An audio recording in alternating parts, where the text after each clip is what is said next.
이제 오늘은 저희가 세 번째 묵시, 지금 16번째 시간이죠. 세 번째 묵시로. 네, 그래서 먼저 그 종말에 일어날 일에 대해서 좀 볼 거예요.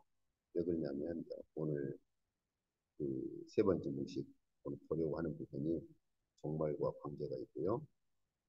네, 그리고 저희가 제가 한국 가기 전에 마지막 때 했던 부분이에요, 이건. 그래서 그 종말에 일어날 대전쟁을 하나님께서 세 번을 반복해서 보여주시는데 그 부분을 오늘은 다시 한번 이 종말에 일어날 일하고 연결되거든요. 그래서 종말에 일어날 종말의 대전쟁이 어떻게 세 번이 반복되는가 하는 거죠. 이제 그리고 첫째 부활과 둘째 사망 오늘 좀 이 부분을 볼 겁니다. 그리고 새하늘과 새 땅. 그 부분. 먼저 그 천년 결박에 대한 걸 먼저 좀 보시죠. 음, 여기 보시면, 제가 타이틀을 처음에, 에, 종말에 대한 걸로 했는데, 지금 바뀌었네요. 먼저 저희가 20장에서 해결을 해야 될 게 사탄 결박에 대한 거예요. 그래서 사탄 결박에 대한 이 부분이 해결이 안 되면, 에, 20장 이 부분이 해결이 안 됩니다. 그래서 본문에 보면은 용을 잡아 가지고 그 다음에 결박했다. 이거. 이 결박했다는 개념을 어떻게 이해할 것이냐. 사실 이 부분도 앞에 좀 다루긴 했어요. 그런데 한 번 더 보려고 하는 거예요. 여기 이제 그 그리스어 이제 그 데오라는 동사 같은 경우는 예, 이제 결박하거나 글자 그대로 결박한다는 그런 의미예요. 그래서 그 세례 요한을 결박할 때도 이 동사를 썼는데 그런데 이게 이제 영적인 존재를 결박한다는 의미로 쓰이는 경우는 계시록 이 본문하고 마태복음 이 본문 두 군데만 나옵니다. 네, 그래서 여기 계시록에서 용을 결박했다라고 말할 때, 그럴 때 그러면은 언제 결박을 했느냐? 이제 그 부분을 우리가 이해를 먼저 해야겠죠. 왜냐하면은 이 부분을 어떻게 이해를 하느냐에 따라서 천년왕국 때 결박을 하는 거냐, 아니면은 주님 오심으로 결박을 한 거냐를 우리가 결정을 할 수 있거든요. 그런데 주님께서 그 귀신을 쫓아낼 때 바리새인들이 예, 이런 시비를 걸었단 말이에요. 귀신의 왕이라고 하는 바알세부를 힘입어서 귀신을 쫓아내는 것 아니냐라고 했을 때 주님께서 비유를 든 게 사람이 어떤 집에 들어가서 물건을 뺏어 오려면 자기보다 강한 사람 혹은 그 집주인을 먼저 결박을 해야 하지 않겠냐 이 비유를 들지요. 그래서 먼저 그 집주인의 소유물을 강탈을 하려면 결박을 한 후에 그 소유물을 그렇게 강탈하거나 빼내올 수 있지 않겠느냐 이 비유를 말씀하신다는 거죠. 무슨 말이죠? 귀신 들린 사람은 원래 사탄의 소유물이었죠. 그런데 주님께서 성령으로 그 귀신의 소유물로부터 그 사람을 이렇게 해방을 시켰다는 말은 사탄을 결박했기 때문에 가능하다는 말이죠. 사탄을 결박을 했기 때문에 사탄의 소유물로 있었던 그 사람을 사탄의 소유로부터 빼낸 것이 아니냐라는 이 말씀을 비유로 그렇게 하신 거죠. 여기서 결국 저희가 무엇을 할 수 있죠? 이미 주님의 사역에서부터 사탄이 결박되었다는 거죠. 바리새인들이 조롱했던 귀신의 왕을 힘입어서 하는 것 아니냐라고 했을 때 주님께서 내가 귀신의 왕을 결박했기 때문에 이 귀신의 소유물, 귀신 들려가지고 귀신의 소유물로 있는 자를 내가 빼내오고 해방을 시키는 것이다. 이렇게 말씀하시는 거예요. 그러니까 결국 주님께서 이 땅에 오셔서 사역을 시작하심으로 이미 귀신의 왕을 결박했다고 말씀을 하시는 거죠. 이것은 이미 그 주님께서 70명을 파송했을 때에도 70명이 그 자기 사역을 하고 돌아와서 우리가 주의 이름으로 가니까 귀신들이 우리에게 항복을 했습니다. 그때 주님께서 사탄이 하늘로부터 번개같이 떨어지는 걸 내가 보았다. 말씀을 하시죠. 이 본문에 제가 좀 조심해야 될 게, 주님의 제자들 70명이 나가서 사역을 할 때 귀신들이 무릎을 꿇었는데, 그 당시 그 즉시 사탄이 하늘로부터 번개같이 떨어졌다. 이렇게 보는 건 좀 조심을 해야 될 필요가 있어요. 왜 그러냐면 저희가 계시록이나 이 바울의 가르침을 보면은 결정적으로 사탄이 하늘로부터 쫓겨난 시점은 언제냐? 예수 그리스도의 부활과 승천 때 일어나는 일입니다. 바로 밑에 있는 계시록 우리가 보면 알 수 있어요. 그러기 때문에 주님께서 주님 자신의 부활과 승천하실 때 사탄이 하늘로부터 번개같이 떨어질 것을 묵시적으로 이미 바라본 것이죠.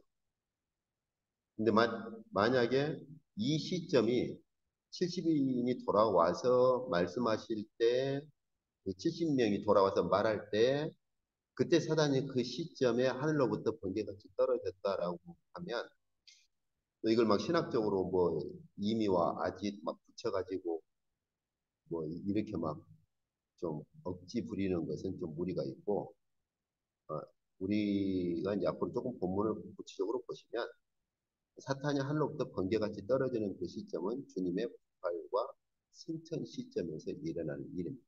그걸 주님께서 미리 보신 거죠. 그 말씀을 하시는 거죠.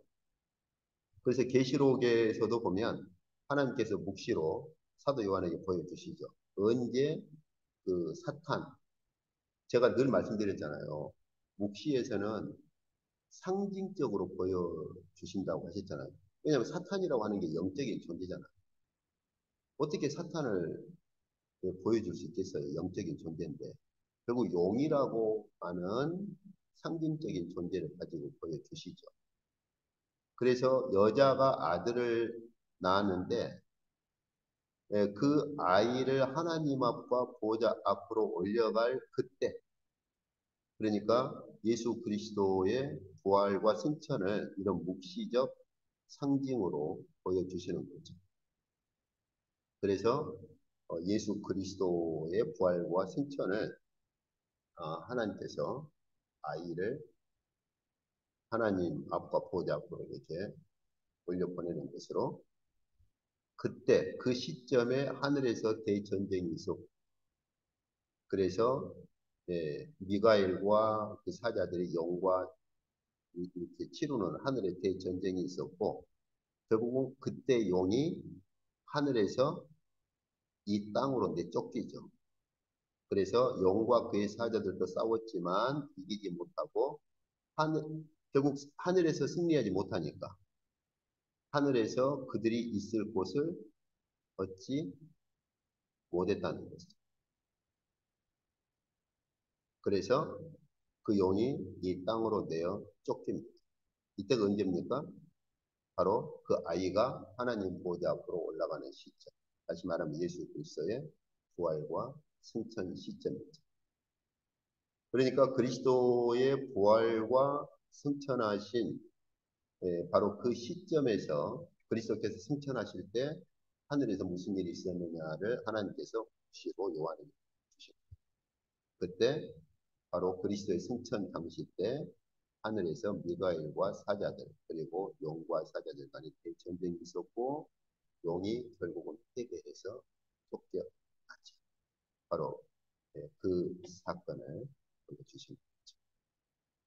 그래서 제가 이런 것들을 고려한다면 주님께서 사탄이 하늘로부터 번개같이 떨어지는 것을 제가 보았다라고 하시는 이 말씀은 바로 주님의 부활과 승천 시에 일어날 사탄의 떨어짐을 미리서 본 거죠. 귀신들은 이미 무릎을 꿇었고, 주님 오심으로부터 주님의 사역과 주님의 제자들의 사역에서부터 귀신들은 이미 무릎을 꿇었고, 마지막 결정적으로 사탄이 언제 하늘에서 쫓기느냐? 그리스도의 부활과 승천하시면서 일어났죠. 그래서 이것은 그 바울의 가르침하고도 일치하죠. 바울도 그렇게 말하죠. 예수 그리스도께서 말씀하신 것처럼 또 하나님께서 묵시로 보여주신 것처럼 바울의 가르침에서도 바울도 일관되게 그렇게 말을 합니다. 그래서 이건 이 전에 제가 늘 말씀드렸죠. 이 무력화했다라는 말은 무장 해제를 시켰다는 말이라고. 그래서 이 통치자들과 권세라고 하는 것은 예, 그리스도의 십자가의 부활 이전에 그 하늘의 세력을 잡았던 통치자들, 다시 말하면 용의 사자들, 즉 하늘의 세력을 장악하고 있었던 하늘의 통치자들과 하늘의 이 권세라고 되어 있는데 직역하면 파워예요. 하늘의 파워를 가지고 그렇게 지배하고 있었던 용과 그 사자들을 다 무장해제 시켜버렸죠. 그리고 그들을 구경거리로 이것도 군사 용어라고 제가 말씀드렸죠. 그래서 바울이 골로새서 2장 15절에서는 로마 시대의 군사 용어를 쓰는 거예요. 그래서 사탄만이 아니라 사탄의 모든 사자들을 무장 해제시켜버리고 그들을 구경거리로 이렇게 드러내어서 구경거리로 삼으셨다. 그 제가 전에 말씀드린 것처럼 그 로마 당시 영화 보면 예, 포로들을 잡아가지고 손을 앞이나 뒤로 묶어가지고 시내로 그 개선행진할 때 그 포로들을 끌고 들어갔죠. 그럼 사람들이 막 야유도 하고 침도 뱉고 막 그래요. 이렇게 구경거리로 삼았는데 어떻게 그런 일이 일어났느냐? 십자가에서 일어난 일이다. 다시 말하면 십자가의 바로 부활과 승천을 얘기하는 거죠. 십자가에서 주님께서 십자가에 부활하심으로 그 일이 일어났다. 여기 무력화했다라는 말은 바울이 고린도전서 15장 저희가 너무나 잘 아는 부활장에서도 그와 비슷한 표현을 써요. 그래서 그리스도의 십자가에서 부활이 무슨 일을 결정적으로 가져왔느냐? 사망이라고 하는 가장 강력한 무기를 뺏어버린 사건입니다. 그렇기 때문에 바울이 그렇게 선언한 겁니다. 이제 사망아, 너의 파워가 어디 있느냐? 이렇게. 더 이상은 사탄이 가장 강력하게 사용했던 무기가 사망이거든요. 그런데 그리스도의 부활은 사망을 무장해지, 즉 사망을 무력화시켜버린 거예요. 더 이상 사망이 없어요. 우리에게는. 왜요? 부활의 생명이 있잖아요. 그러니까 더 이상 사탄이 쓸 수 있는 더 이상의 강력한 무기거든요. 그래서 바울이 그렇게 찬가를 부르듯이 이제 사망이 끝나버렸다고 합니다. 그래서 그 고린도전서 15장 맨 끝부분은 참 저희가 읽어보시면은 마치 그 교향곡의 마지막 이런 굉장한 그 마지막 끝부분에서 이렇게 울려 퍼지는 아주 일종의 하이라이트처럼 참 그 본문을 읽으면 웅장하죠. 그죠? 바울이 마치 창가를 부리듯이 그렇게. 에, 이건 이제 세번역을 가져왔는데 세번역에서 무장해제라고 번역했죠. 예, 그리고 개선행진이라고 이렇게 번역을 잘했어요. 개혁보다는 세번역이 조금 더 이 부분은 어떤 본문은 개혁 성경 번역이 더 잘 됐고 어떤 본문은 세번역이 좀 잘 됐어요. 그래서 무장해제 시켜가지고 개선행진에서 포로로 이렇게 끌어와서 무스 사람들의 구경거리로 삼으셨습니다. 이 부분은 세번역이 좀 더 잘 되어 있죠. 그리고 이 고린도후서 2장 같은 경우에서도 예, 항상 우리를 그리스도 안에서 이기게 하신다. 이렇게 좀 약간 추상적으로 번역을 했는데 이 부분도 세번역은 그리스도의 개선 행진에 우리를 참여시킨다. 그래서 그리스도의 십자가의 부활로부터 사탄의 모든 세력은 이제 무력화되어 버리고 무장이 해제가 돼버린 거예요. 그리고 이제는 지금 우리의 사역이 어떤 사역이냐? 그리스도의 그 개선 행렬에 우리를 참여시키는 것이 우리가 바로 그리스도 안에서 행하는 사역들이 되는 거죠. 그리고 주님 재림하실 때 완전히 끝나는 거죠. 바울은 그렇게 말합니다. 이제 그래서 용이 이 땅에 쫓겨나 가지고 어떡합니까? 결국은 이 땅에 바다의 모래 위에 서 있죠. 네. 왜요? 하나님의 그러한 계명을 지키는 자들하고 싸우려고. 근데 이 바다 모래 위라고 하는 게 왜 하나님께서 용이 하늘에서 쫓겨나 가지고 이 땅으로 쫓겨나서 바다 모래 위에 서 있는 그런 묵시를 보여주시느냐? 여기 바다 이 계시록에서 바다 같은 경우는요. 이런 용의 사자들이나 용이 결박되어 있는 곳을 나타내는 말.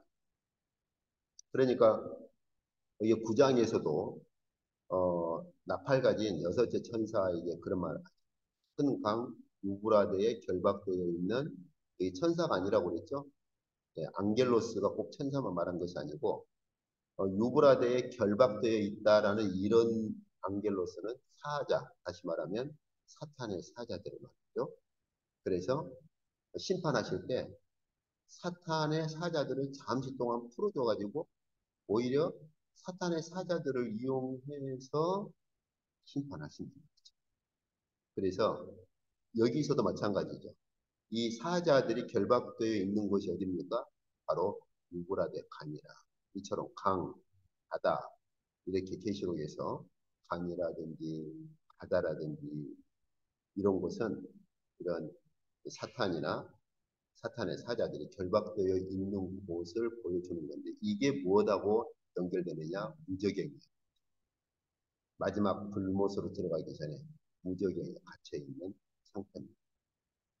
그러나 이 바다 모래 위에 서 있고 큰 강 누구라도 결박되어 있다고 해서 영적인 존재가 우리 사람이라면 결박해 놓으면 못 움직이지만 영적인 존재가 결박했다고 움직이지 못하는 건 아니죠.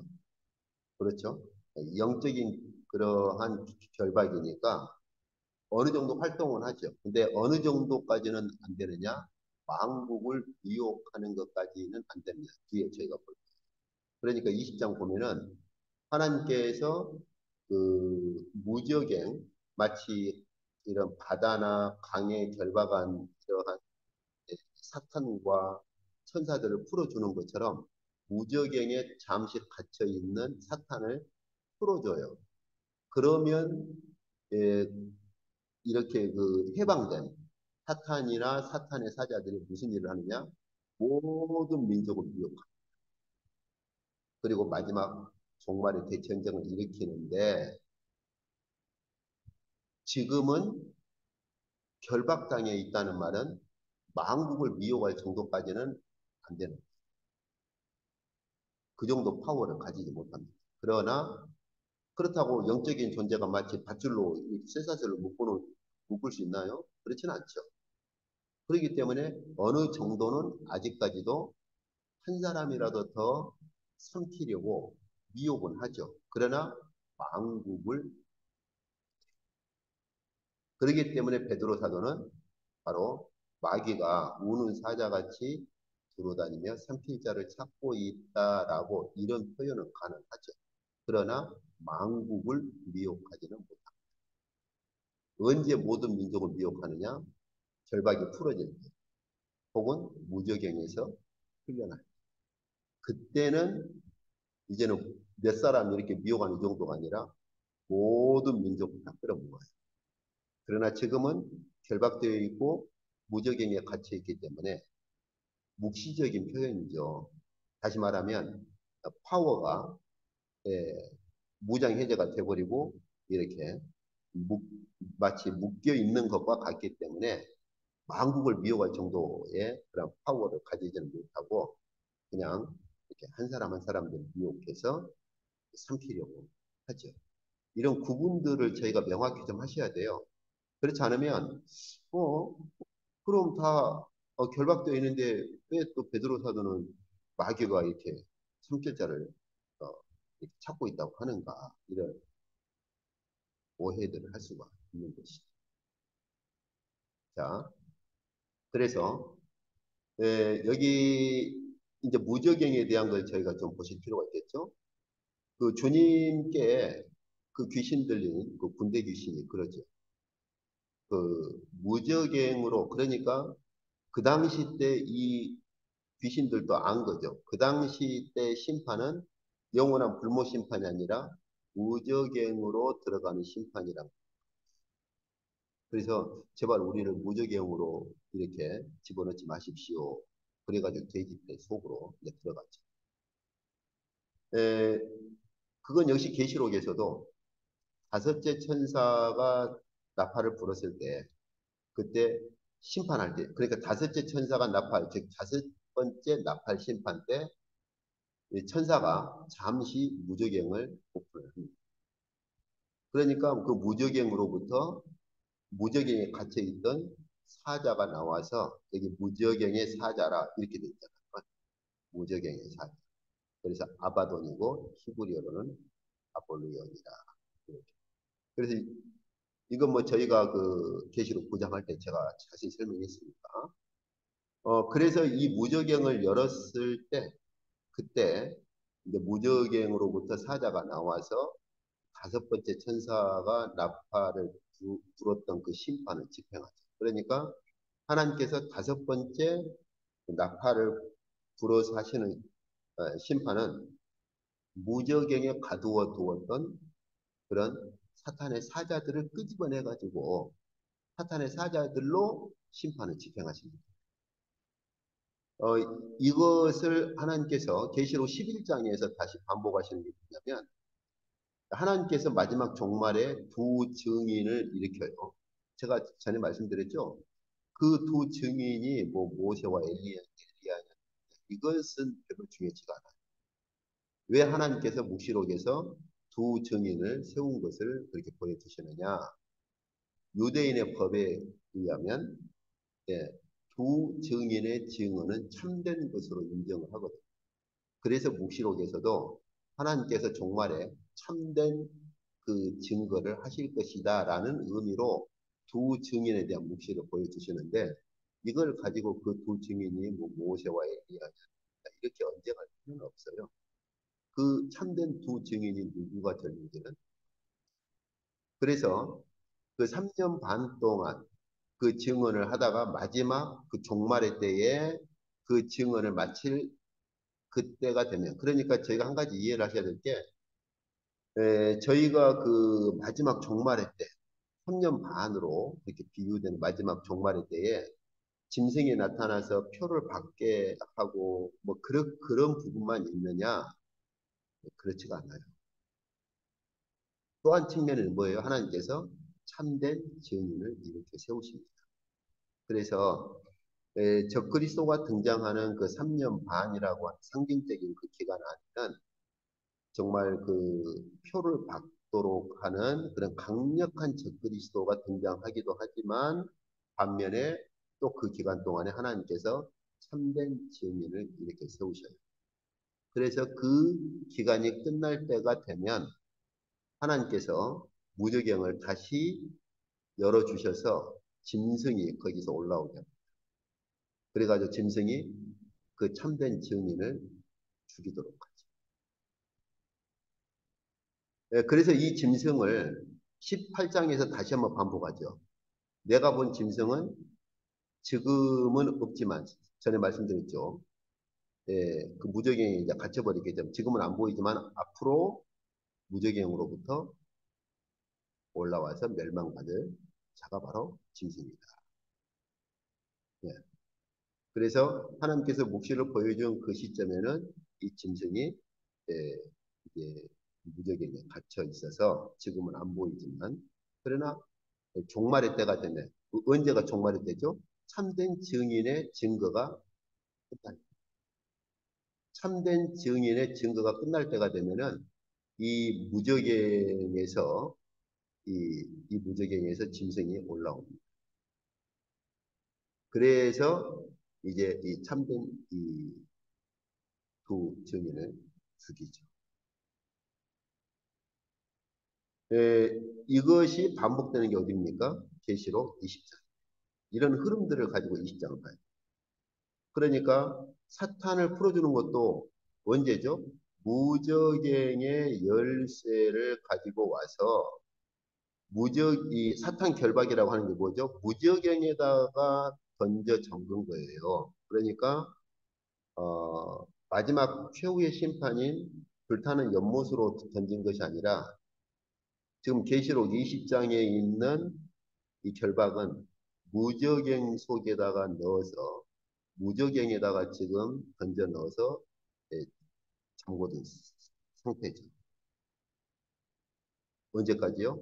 바로 천년이 찰 때까지. 그럼 이 천년이라고 하는 것은 이제 어느 기간인지 알겠죠? 사탄이 무적행에 갇혀 있는 기간이죠.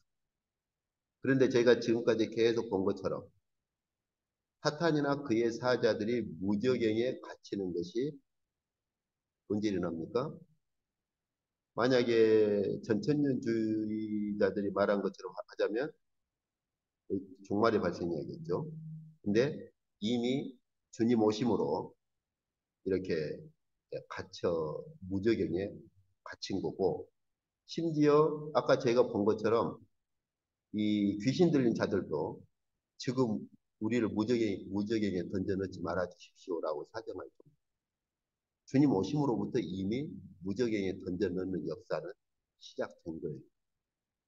그렇기 때문에 계시록 20장에서도 천사가 무적행에 던져 넣어서 잠궜다고 하는 것은 이미 주님 오셨을 때부터 시작된 역사이고 아까 저희가 본 것처럼 주님 부활과 승천하심으로 이미 무장해제 시켜버리고 또 계시록에서는 하나님께서 용이 하늘에서 쫓겨나서 바닷가에 있는 그 상태로 근데 묵시로 이 묵시에서 바닷가에 있는 상태라고 하는 것은 결국 어떤 걸 말한다 그랬어요? 바로 이 유브라데 강에 결박된 것처럼 바닷가에 결박되어 있는 상태를 하죠. 그래서 보세요. 천년이 차도록 해가지고요. 그 천년 동안 무적행에 던져 잠궜다는 의미가 뭐죠? 망국을 미혹하지 못해. 이게 바로 천년 동안 무적행에 집어넣어서 잠궜다는 의미예요. 자, 그럼 여기는 이제 저희가 세 가지 볼 수 있죠. 첫 번째, 무적행. 두 번째, 그 무적행에 던져 넣어진 기간이 언제냐? 천년 동안이다. 세 번째, 이 무적행에 던져 넣어서 천년 동안 감금했다는 의미는 뭐냐?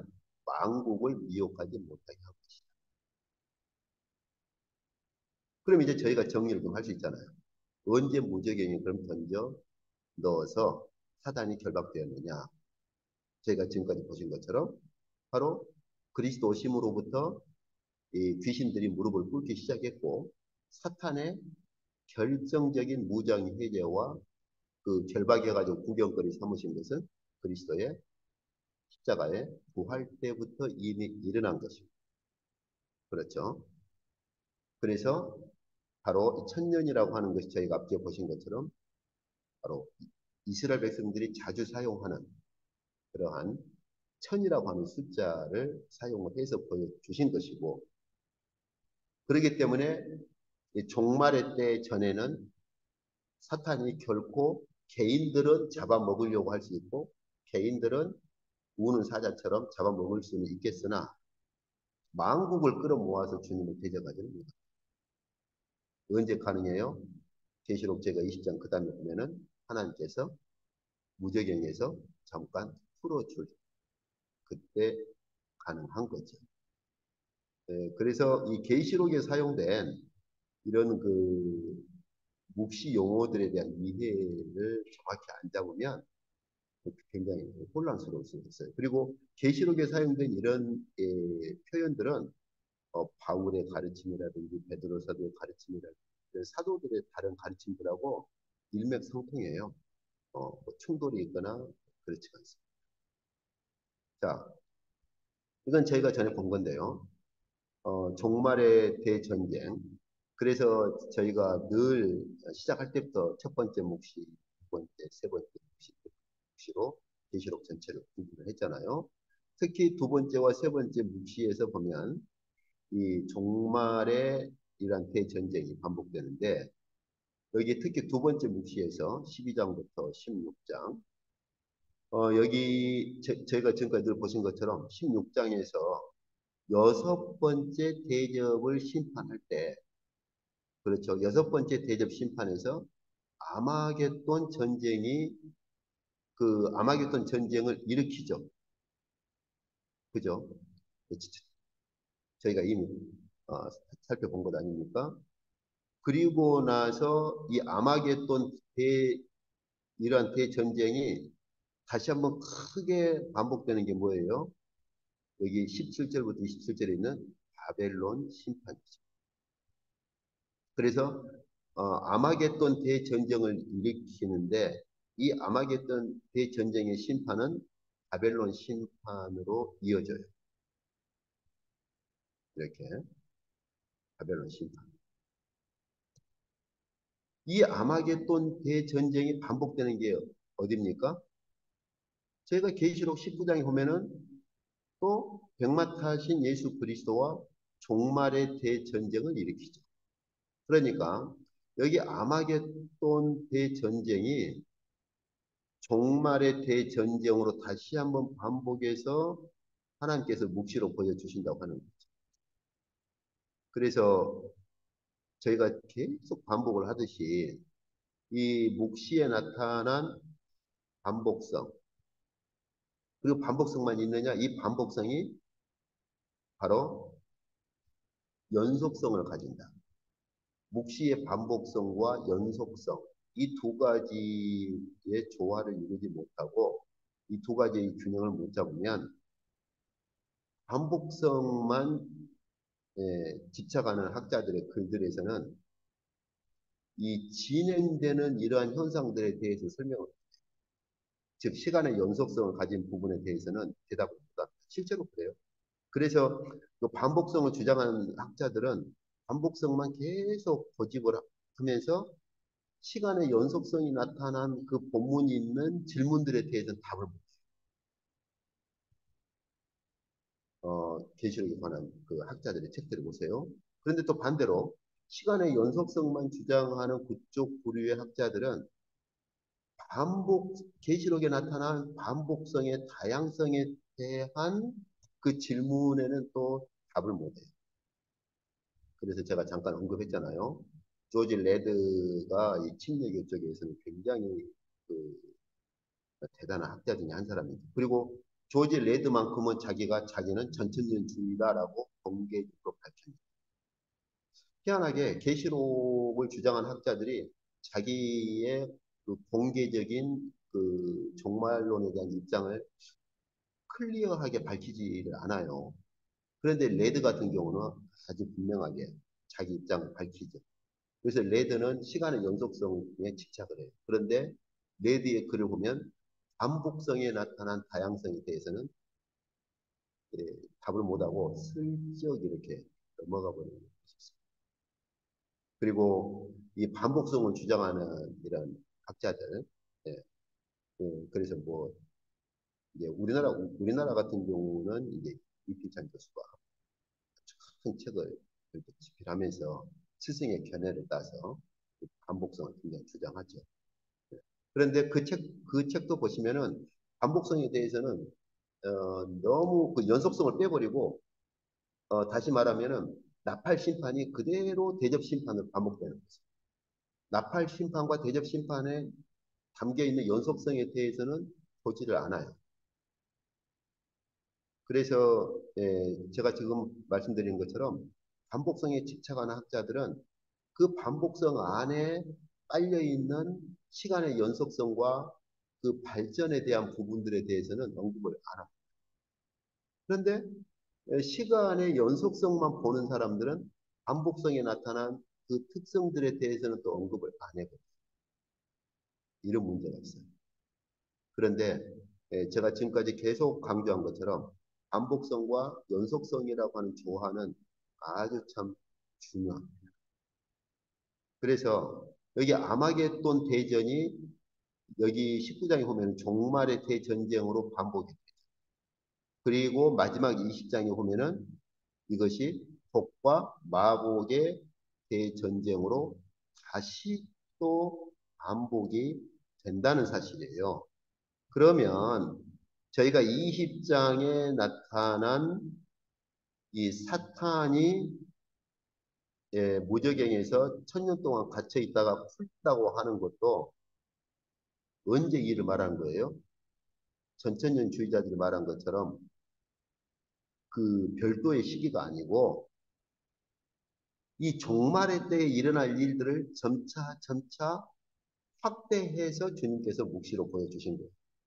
아마겟돈, 아마겟돈 전쟁을 더 구체적으로 반복해서 확대해서 보여주는 게 미안합니다. 19장의 종말의 대전쟁이고 이걸 다시 이제 사탄이 무저갱에 갇혔다가 풀렸다고 하는 것까지 더 크게 확대해서 반복해서 보여주는 게 20장에 있는 복과 마곡에 있는 복과 마곡의 대전쟁입니다.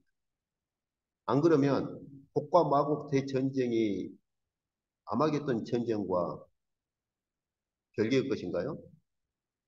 하르마겟돈 전쟁이 일어나고 또 7년 그러니까 떻게 말해요? 하르마겟돈 전쟁이 일어나고 7년 환란이 있다가 복과 마곡이라고 하는 대전쟁이 또 일어나는 것으로 말해요.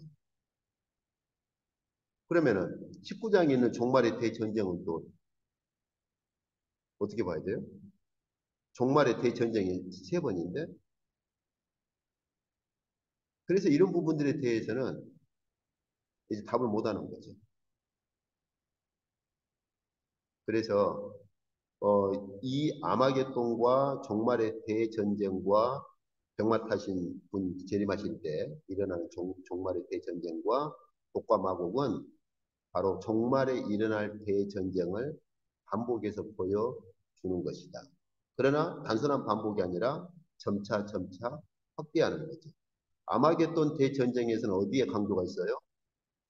마지막 그 적그리스도가 모든 민족을 끌어모으죠. 왜요? 하나님께서 유브라테스 강을 말리잖아요. 그런데 종말의 대전쟁에서는 더 구체적으로 이제 짐승이 짐승이 모든 민족을 끌어모아서 백마타신 분과의 대전쟁으로 더 확대해서 보여주시고 20장에서 곡과 마곡은 어떻게 그런 일이 가능하냐? 무저갱에 갇혀있는 사탄이 풀린다는 거죠. 그러니까 무저갱에 갇혀있는 사탄이 풀리니까 곡과 마곡이라고 하는 대전쟁을 일으키는 거예요. 이렇게. 그리고 이 곡과 마곡의 의미, 아마겟돈이라고 하는 의미는 저희가 이미 살펴보았잖아요. 그래서 이런 그 계시록의 이런 흐름들을 저희가 안 놓쳐야 됩니다. 자, 그래서 이것은 이제 본문들을 이미 본 것이고, 이건 저희가 이미 자 아까 말씀드린 것처럼 제가 한국 가기 전에 바로 마지막 주에 이 본문들을 구체적으로 제가 언급을 했기 때문에 예, 그냥 참고로 보시면 되겠습니다. 그래서 제가 한국 가기 전 그러니까 앞 강의, 앞 강의니까 118, 117, 116번 강의, 116번 강의를 보시면 이 부분은 제가 구체적으로 제가 언급을 했었죠. 그래서 여기 아마겟돈이라고 하는 게 하르마겟돈이라고 하는 게 영과 짐승에 의해서 나간 더러운 영이 민족을 끌어 모으는 것이고 여기 19장에서 다시 이걸 반복할 때 어떻게 해요? 역시 짐승이 여기는 용이 없죠. 짐승만 남아 있죠. 그러면은 여기서는 용과 짐승의 입에서 나간 거짓 더러운 영이 귀신의 영이 끌어 모았으니까 여기서는 용이 그러면은 포함된 거고 여기는 용이 포함 안 된 거냐 이렇게 볼 수가 없잖아요. 그렇죠? 여기서는 무엇을 강조하고 있어요? 여기 이 땅에 있는 모든 임금들과 군대들을 끌어 모아서 누구를 백마타 오신 분과 대적한다. 이걸 강조를 하는 거죠. 그래서 문자적으로 그럼 여기는 용이 없는데 그렇게 보시면 안 된다는 거죠. 그렇죠? 예. 종말의 대전쟁이라고 하는 관점은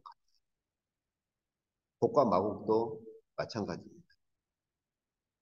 자, 어쨌든 이 부분은 제가 밑에 여기 포도주라는 개념까지 제가 설명을 하면서 116강에서 구체적으로 그렇게 제가 말씀을 드렸습니다. 그렇게 보시면 됩니다. 자, 그러면 첫째 부활과 둘째 부활을 우리가 어떻게 보는 것이냐? 근데 왜 그러냐면 이게 20장에서 그 천년왕국을 이해를 할 때 첫째 부활과 둘째 부활을 또 이해를 해야 돼요. 여기서 보시면은 에, 여기 순교자들의 영혼들이 살아났다. 여기 보면 뭐가 살아나요? 육체가 아니라 영혼들, 순교자들의 이러한 영혼들이 살았다. 즉 영혼의 부활을 말하지. 그래가지고요 어떻게 해요? 예수 그리스도와 더불어 1000년 동안 왕노릇. 자, 순교자들의 영혼이 살아서 예수 그리스도와 1000년 동안 왕노릇하는데 이게 뭐다? 첫째 부활이다. 그죠? 그러면 보세요. 이제 1000년이라는 개념을 우리가 조금 더 이해를 할 수 있잖아요. 아까 제가 1000년이라는 개념, 무저갱과 관련해서 사탄이 감금되어 있는 기간이다. 한쪽 측면으로는 그걸 봤죠. 이제 두 번째 측면은 뭐죠? 또 1000년이라는 기간이 뭐예요? 순교자들의 영혼이 살아나서 예수 그리스도의 통치에 참여한다. 그러면 순교자들의 영혼이 살아나서 그리스도와 함께 있는 것이 천년왕국 때 발생한 일입니까? 아니면 주님이 오신 이후로 순교자들이 지금 주님과 함께 있는 걸 말합니다. 어떻게 생각하세요? 당연히 지금 계시록을 지금 쓰고 있을 때는 그 당시를 말하잖아요. 천년왕국 때를 어떤 특정한 천년왕국을 염두에 두고 하는 것이 아니라 그 당시 교회에 주신 말씀이잖아요. 그럼 그 당시 교회가 이 본문을 읽을 때, 아, 지금 순교당한 순교자들의 영혼이 살아서 주님 앞에 가 있는데, 그, 그게 바로 지금 천년왕국 기간이구나. 이렇게 자연스럽게 이해하지 않겠어요? 이 본문을 읽으면서까지도, 아, 언젠가 미래에 천년왕국이 있겠는데, 이렇게 이해를 할까요? 아니면 이 본문을 읽을 때, 저와 여러분이 계시록을 말씀을 받는 그 시기에 살고 있다고 합시다. 저희가 이 본문을 읽을 때 너무나 자연스럽게 아, 순교당한 우리 믿음의 형제들이 천년왕국에 이미 참여했구나 라고 그렇게 이해하지 않겠어요? 그런데 왜 그렇게 자꾸 종말의 어떤 특정한 천년왕국을 조금 무리가 있죠? 저희는 본문에 정직해야 됩니다. 우리 신학적인 틀에다가 본문을 집어넣으면 안 되고 그 당시에 계시록에 주어진 그 당시 교회 상황을 고려해야 되고 하나님께서 왜 그 당시 사도 요한에게 이 묵시를 보여주셨느냐 하는 그 당시의 교회 상황도 고려를 해야 돼요. 그 당시 교회에게 하나님께서 종말에 있을 어떤 천연왕국을 염두에 두고 말씀하셨을까요? 아니면 지금 너희가 그렇게 순교당하고 있는데 너희 순교자들의 영혼이 지금 그리스도와 함께 있고 그 기간이 천년왕국이다. 이 말씀을 하시는 걸로 보는 게 이 본문에서 어떤 걸로 보는 게 가장 그 당시의 교회 상황이라든지 역사적 배경, 이 본문의 배경에서 어떤 것이 가장 적절하겠느냐. 그래서 이 부활에 참여하는 자들은 복이 있고 거룩하도다. 둘째 사망이 더 이상 그들을 지배하지 못할 것이다. 그래서 그 다음 보세요. 그들이 천년왕국에 참여한 자들이 뭐예요? 하나님과 그리스도의 제사장이 되어서 천년 동안 그리스도와 더불어 왕노를 한다. 자, 그러면 두 번째 봅시다. 그 당시 교회가 하나님과 그리스도의 제사장이 되었다라고 하는 것을 종말의 특정 천년왕국으로 이해를 할까요? 아니면은 지금 그 당시 교회가 하나님의 대제사장이고 왕 같은 족속이 되었다고 하는 것을 이해를 합니다. 베드로 사도가 이미 그렇게 가르치고 있잖아요. 그 당시 교회는 이미 그 당시 그리스도인들은 이미 대제사장과 같은 자들이고 그렇죠? 왕 같은 족속이라고 베드로 사도가 이미 가르치고 있잖아요. 그러면 그 당시 교회가 이 본문을 읽을 때 종말의 어떤 특정 천년왕국 때 그리스도의 제사장이 되는 자들이 있어가지고 그들이 천년왕국 동안 종말의 어떤 특정 천년왕국 동안 그리스도와 더불어 왕노릇 하겠구나 이렇게 이해를 했을까요? 아니면 우리가 바로 이제는 대제사장이고 왕 같은 족속에서 우리가 그리스도와 함께 왕노릇하는 이것을 하나님께서 묵시로 천년이라고 하는 상징적인 숫자를 쓰셨구나라고 이해를 하겠습니다. 제가 늘 말씀드리지만 우리는 본문에 정직해야 됩니다. 자기 어떤 신학적인 틀에다가 본문을 막 억지로 쪼각내서 가져와 가지고 그 틀에다 집어넣으면 안 돼요. 제가 늘 말씀드리지만 계시록이 주어진 그 당시 교회 상황이 어떤 것입니까? 계시록 해석할 때 중요한 관점 중에 하나가 그거거든요. 계시록이 기록된 그 당시의 상황. 왜 하나님께서 그 당시에 사도 요한을 통해 이 묵시를 보여주셨겠습니까? 그리고 그 나머지 죽은 자들 그 말은 이게 천년왕국에 참여하지 못하고 죽은 자, 그 남은 자들 그 말입니다. 천년왕국에 참여하지 못한 남은 자들은 이 천년이 끝날 때까지 살지 못하더라 이 말은 바로 무저갱에 갇혀 있기 때문에 이 살아서 어떻게 해요? 살아서 그리스도와 함께 천년 동안 왕노릇에 참여하죠. 이게 바로 영혼이 부활해서 참여한다는 것이고 그렇기 때문에 그들의 영혼이 바로 이 그리스도의 첫째 부활에 참여하지 못한 자들은 어떻게 해요? 그리스도의 왕권에 참여하지 못하고 무정에 갇혀 있는데 그것을 살지 못한 것으로 죽음 가운데 있는 것으로 그렇게 말씀을 하는 거죠.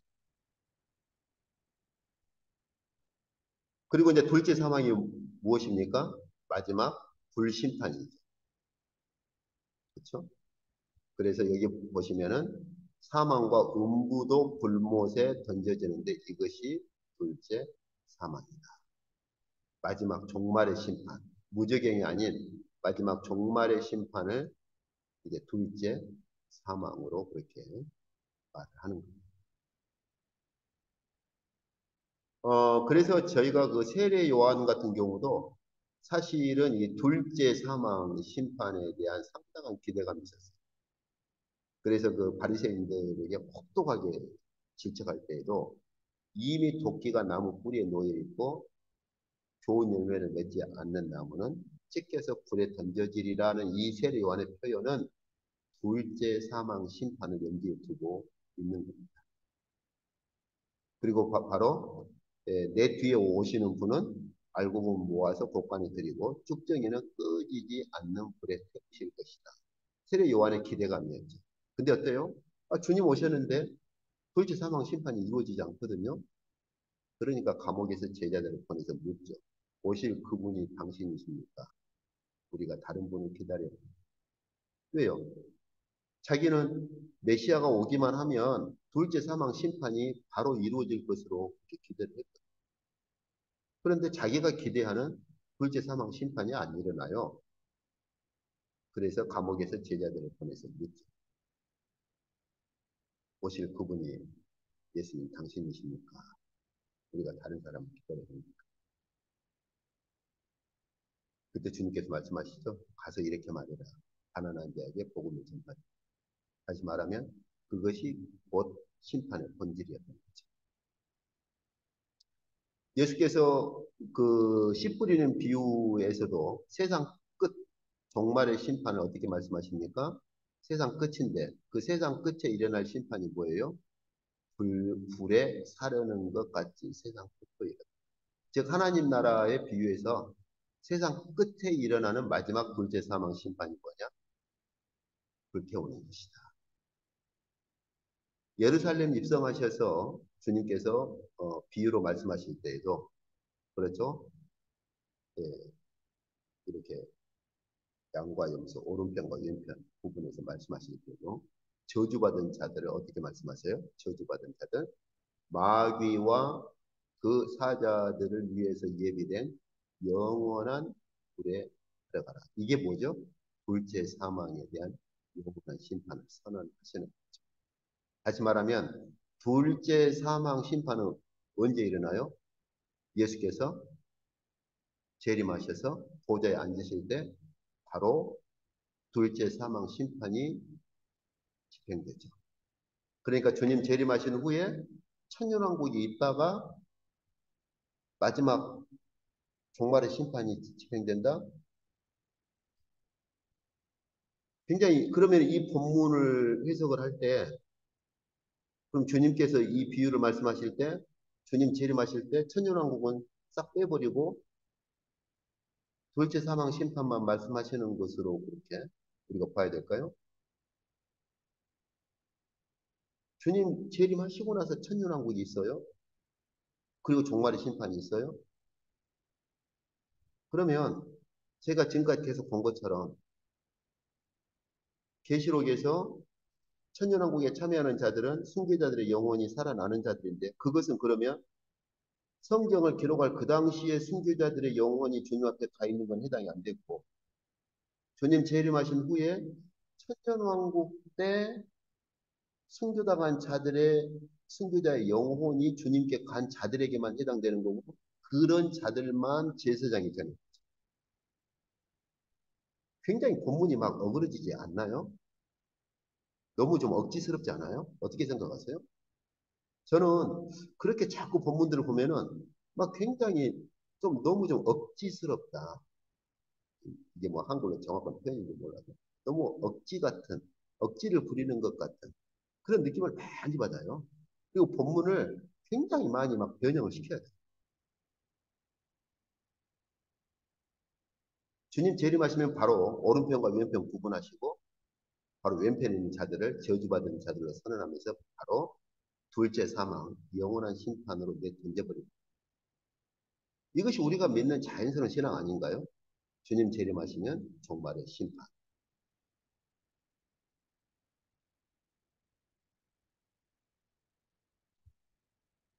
자, 그 다음 슬라이드를 좀 보시죠. 태하늘과 새 땅에 대한 것좀 보시죠. 여기 새하늘과 새 땅. 그래서 그 이제 다음 주 되면은 셋째 묵시가 이제 끝납니다. 그런데 그 다음 주부터 넷째 묵시만 끝나면 계시 종결 하는데요. 이게 다음 주에 조금 이제 20장하고 연결해서 총정리해서 그리고 나서 이제 하나님께서 다시 이제 묵시로 보여주시는 게 어떤 묵시냐? 새하늘과 새 땅에 또 새로운 묵시를 사도 요한에게 보여주죠. 그때 하나님께서 만물을 새롭게 하노라라고 선언을 하시죠. 그죠? 그런데 이와 같은 표현을 새하늘과 새 땅을 보여주시면서 이 선언을 하신 거예요. 그때 이와 같은 표현을 베드로 사도가 역시 하고 있어요. 이것도 전에 저희가 좀 지나가면서 보았던 본문입니다. 마지막 주님의 날, 주님의 때가 되면 어떤 일이 발생합니까? 하늘이 큰 소리로 떠나가고 물질이 뜨거운 불에 풀어진다. 이 말의 의미는 다음 슬라이드에서 제가 조금 더 구체적으로 설명할게요. 그러면서 이 모든 일이 이렇게 드러날 것인데 어떠한 사람이 되어야 마땅하겠느냐. 거룩한 행실과 경건함으로 하나님의 날이 임하기를 사모했다. 그러면서 다시 한번 반복합니다. 하늘이 불에 타서 풀어지고 물질이 뜨거운 물에 녹아지면 우리는 새하늘과 새 땅을 바라봅니다. 그러니까 주님의 날, 주님의 재림하시면 어떤 일이 발생해요? 하늘이 큰 소리로 떠나가 버리고 물질이 풀어져요. 그리고 나서 바로 새하늘과 새 땅이 임한다. 이 새하늘과 새 땅은 천년왕국이 아니잖아요. 제가 너무나 잘 아는 것처럼 마지막 그 종말이 이루어지는 거죠. 근데 왜 주님이 재림하시고 나서 천년왕국이 있다라고 우리는 무엇 근거로 어떻게 말할 수 있나요? 그리고 이제 다음 슬라이드에서 제가 말씀드리겠지만은 하늘이 큰 소리로 떠나가고 물질이 풀어져 버린다는 말은 시간의 질서가 종결되는 그 말. 주님 재림하시면 시간의 질서가 없어요. 그러니까 주님 재림하시기 전에 천년왕국이 있다. 글쎄요, 그건 뭐 어찌어찌 말할 수 있을지 몰라도 주님 재림하시고 난 후에 특정한 천년 동안의 왕국은 시간의 질서가 끝나버리기 때문에 주님 재림하신 이후의 천년이라는 시간은 존재하질 않아요. 시간의 질서가 끝나버립니다. 이건 계시록에서도 그렇게 말합니다. 21장 역시 20장 이제 지나고 21장에서 사도 요한이 새 하늘과 새 땅을 보는데 이 새 하늘과 새 땅이란 말이 바로 이 베드로 사도가 말한 이 새 하늘과 새 땅이거든요. 그렇잖아요. 이 새 하늘과 새 땅이 어떤 새 하늘과 새 땅이냐? 하늘이 불에 타서 풀어져 버리고 물질이 녹아져 버린 새 하늘과 새 땅을 말해요. 그러니까 다시 말하면 시간의 질서가 없는. 그래서 22장 가면 이 새 하늘과 새 땅을 어떻게 말해요? 하나님과 예수 그리스도의 영광의 빛으로 가득 찬 곳으로 말합니다. 하나님과 예수 그리스도의 영광의 빛으로 가득 찼는데, 근데 거기서 시간이 존재합니까? 처음 하늘과 처음 땅, 다시 말하면 기존의 하늘과 기존의 땅의 우주적인 질서는 다 이제 끝나버리는 거죠. 근데 시간이 그때도 존재해서 예수님 재림하신 이후에 천년 동안의 특별한 그 기간이 있을 수 있습니다.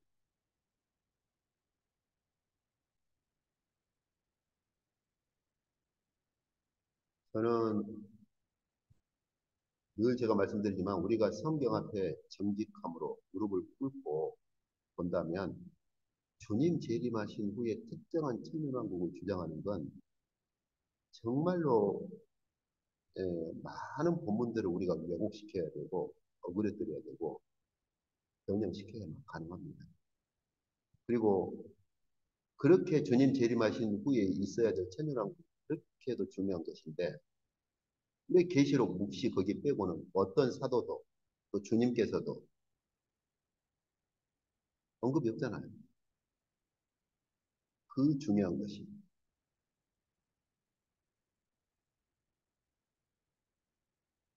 근데 계시록 그 하늘 그 구절 하나만 20장 그 구절 하나만 붙들고서는 모든 본문을 주님 재림하신 후에 천년왕국이 있다라고 이렇게 우기게 되면 아까 제가 말씀드린 설명할 수 없는 많은 문제가 발생하고 본문을 변형시켜야 되고 그랬더니 이것이 본문 앞에 하나님의 말씀 앞에 우리가 정직한 것이냐 하는 말이에요. 자 이제 봅시다. 이게 하늘이 큰 소리로 떠나간다. 이 떠나간다라고 하는 말 제가 이제 부득이하게 글이 쓸 수밖에 없는데요. 네, 그 에르코마이라고 하는 동사의 파라가 붙어버리면은 go away 그냥 사라져 버리는 거예요. 그러니까 이 본문을 직역하면 하늘이 아주 어마어마한 굉음 소리와 함께 굉음을 부리면서 사라져버립니다. 그 말은 무슨 말입니까? 하늘의 질서가 끝나버린 겁니다. 해와 달과 별들로 이루어진 모든 옛 하늘의 질서는 다 사라져버립니다. 언제요? 주님의 날입니다. 주님 재림하시는. 주님의 날, 그 말은 주님 재림하시는 날이라고 하는 걸 우리가 상식적으로 알고 있잖아. 그래서 계시록에서 옛 하늘과 옛 땅은 사라져버린다. 그래서 베드로후서 3장 10절에서는 하늘이 큰 소리로 떠나간다고 말해요. 베드로사도는 다시 12절에서 하늘이 불에 타서 풀어져 버린다. 이런 표현을 쓰는데 이 표현이 굉장히 의미심장한. 여기 리오라고 하는 것은 피동태를 썼어요. 더군다나. 예. 그래서 내가 푸는 것이 아니라 풀어져 버리는 거예요. 이걸 심적 피동태라고 합니다. 누구에 의해서 풀어지느냐? 하나님에 의해서란 말이 한두 개 있어요. 이걸 신적 피동태라고 말을 합니다. 이게 디바인 패시브라고 말할 수 있어요.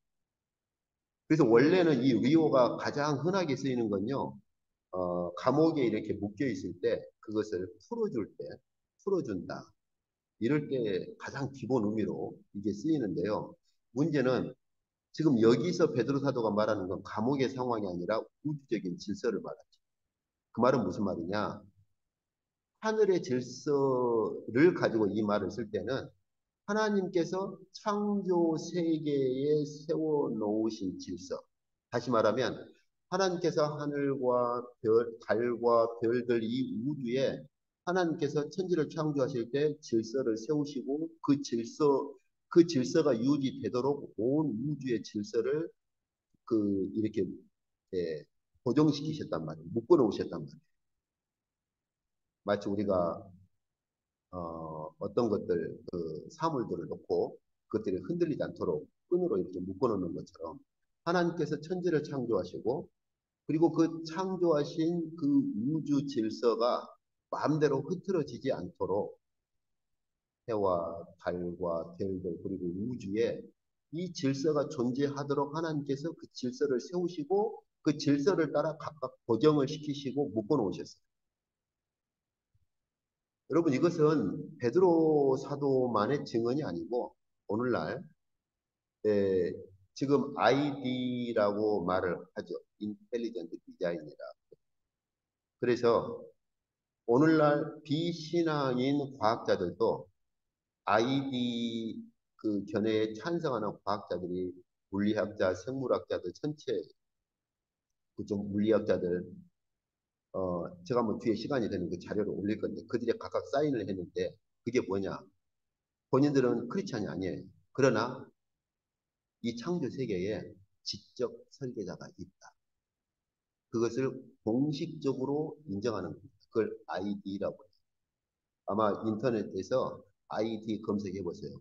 그 문서, 그 선언문에 그러니까 창조자라고는 말을 안 해요. 그 사람들이 기독교인은 아니니까. 그러나 이 거기에 보면은 생물학자들, 물리학자들, 천체 물리학자들 각 분야의 학자들이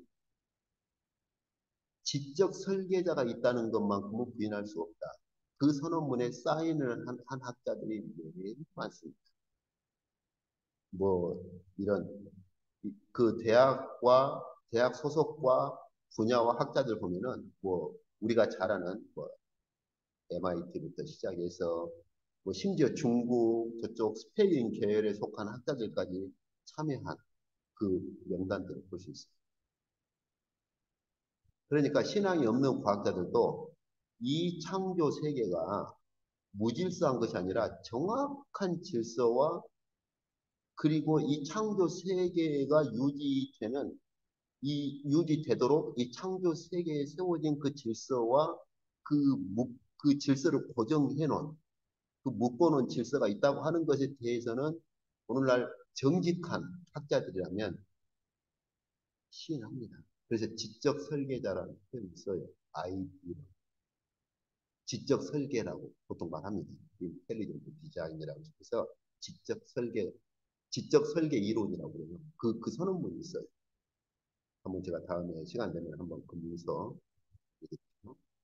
제가 이 학교에서 그때 책 볼 때 소개를 했었는데 예, 그때 이제 해외에서 오신 교수님들이 목사님이 지적 설계 이론을 이렇게 예, 설교 때 소개할 줄은 몰랐다고 깜짝 놀랐다고 그런 얘기를 하던데 창조 과학계가 가지고 있는 한계가 참 많아요.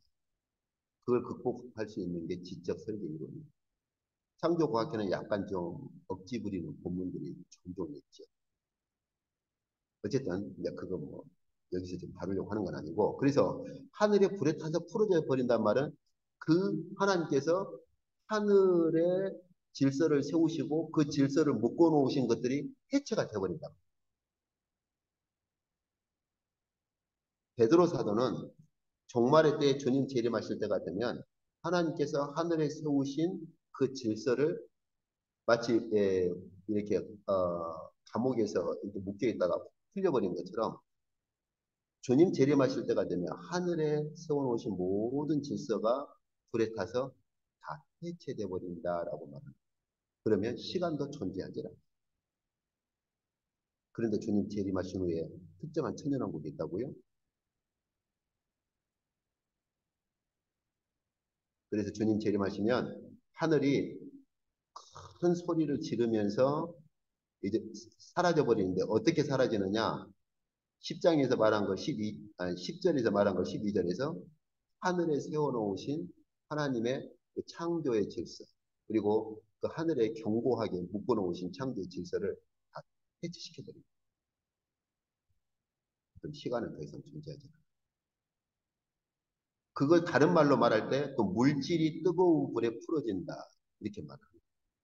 이 물질이라고 하는 건 제가 전에도 말씀드렸잖아요. 스토이케이아라고 하는 것은 가령 나무 의자 모든 나무 의자의 그 기본 물질이 뭐죠?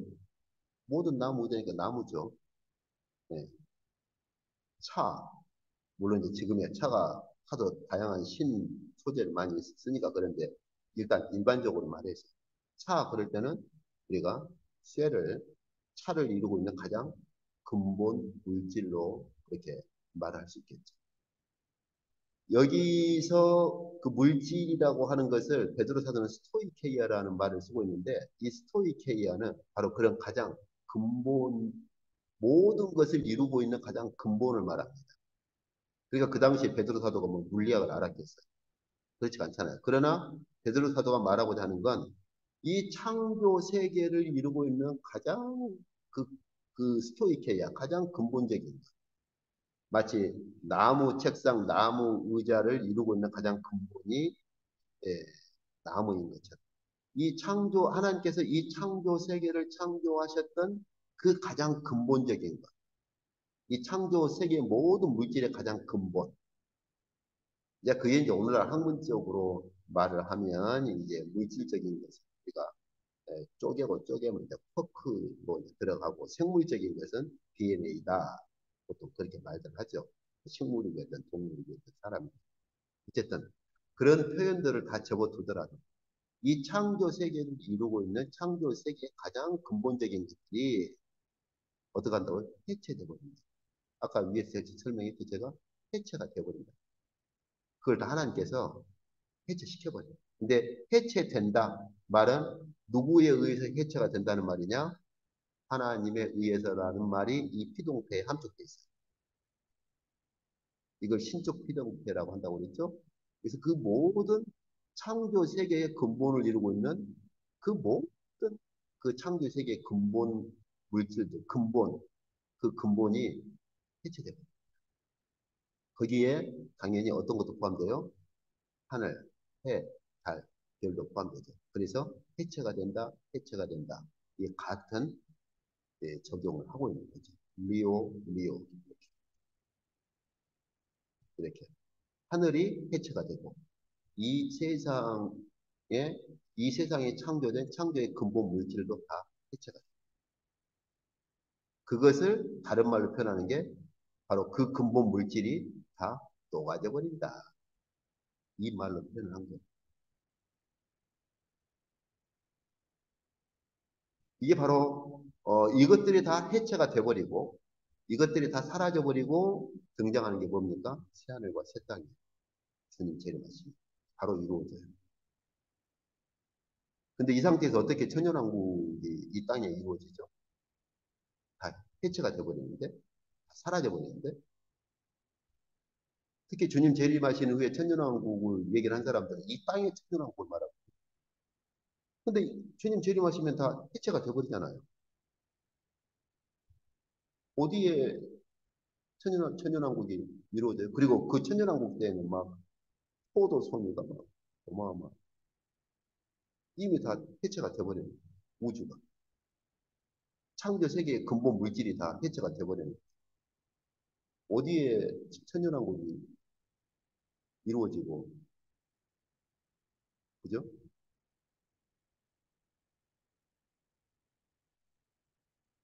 본문에 정직해야겠죠, 우리는.